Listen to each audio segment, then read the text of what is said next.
ಫ್ಯಾಮಿಲಿಯಲ್ಲಿ ಒಬ್ಬರು ಪಂಚಾಯತ್ ಮೆಂಬರ್ ಇಲ್ಲ. ಒಂದು ಸತಿ ನಗರಸಭೆ, 3 ಸತಿ ಶಾಸಕ ಮಾಡಿ ನಾನು ಯಾವುದೇ ನಿರ್ಧಾರವನ್ನು ಇನ್ನೂ ಮಾಡಲಿಲ್ಲ. ನನಗೆ ಪಕ್ಷದ ನಿರ್ಧಾರದ ಬಗ್ಗೆ ಬೇಸರ ಇಲ್ಲ. ಈಗ ಕೊಟ್ಟ ಕ್ಯಾಂಡಿಡೇಟು ನಾವೇ ಬೆಳೆಸಿದ ಹುಡುಗ, ಏನು ಅದರಲ್ಲಿ ಬೇಸರ ಮಾಡುವಂಥ ವಿಷಯ ಇಲ್ಲ. ನಡೆಸ್ಕೊಂಡಂಥ ರೀತಿ ಸ್ವಲ್ಪ ಬೇಸರ ಇದೆ. ಮತ್ತೆ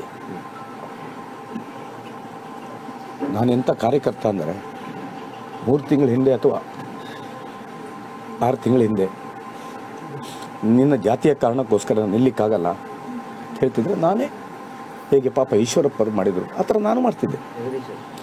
ಜಗದೀಶ್ ಶೆಟ್ಟರು ರಾಜೀನಾಮೆ ಇದಲ್ಲ, ಈಶ್ವರಪ್ಪ ಏನು ನಾನು ನಿಲ್ಲುವುದು ಸ್ವಯಂ ನಿವೃತ್ತಿ ಅಂತ ನಾನು ಮಾಡ್ತಿದ್ದೆ.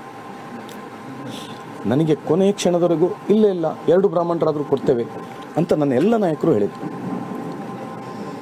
ನಾನೇನು ಲಾಬಿ ಮಾಡ್ಕೊಂಡು ಹೋಗಲಿಲ್ಲ. ನನಗೆ ಈ ಕ್ಷಣದವರೆಗೂ ಬೇಸರ ಏನು ಅಂದರೆ, ನಾನು ಈ ಜಿಲ್ಲೆಯಲ್ಲಿ ಪಕ್ಷವನ್ನು ಪ್ರಾಮಾಣಿಕವಾಗಿ ಕಟ್ಟಿದ್ದೇನೆ. ಅದು ವಿಶ್ವಾಸ ಇದೆ, ನಂಬಿಕೆ ಇದೆ.